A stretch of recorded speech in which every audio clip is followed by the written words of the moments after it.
Jag tyckte om att gå hem. Fel. Det var bra. Det var fel. Ja. Men är det sant att kunde du läsa och skriva innan början ettan och sen fick du börja om igen? Ja, alltså det kunde ju inte jag för att jag var så himla smart. Eller så, det är inte det. Men det är en stora syra som lekte skolan med mig tills jag kunde läsa skolan. Men det tråkiga var att när jag började skolan så fick jag veta att det skulle man inte prata om, att man redan kunde någonting. Utan man skulle börja på Jag vill gå så här.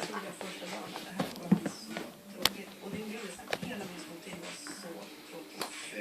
Men var det där som tappade liksom när de bara nu måste vi börja om. Jag kunde ju redan börja. Det bara, men vad fan, kom igen då. Ja, alltså jag önskar att jag hade sagt sådär som du sa nu. Men det gjorde jag inte, utan jag bara bet ihop och tänkte liksom att ja, det är bara slut. Jag känner igen mig där för att jag var med om liknande grejer liksom. Att kan man någonting så kommer man dit och så får man börja om liksom. Får de inte kan man alltså. Precis. Vi kan lyssna med Hon är snygg så här. Oj, fick du damm i näsan? och så ligger det snittet här. Inte i knäskål. Hej så här. Orka. Tror att det är nybörjare.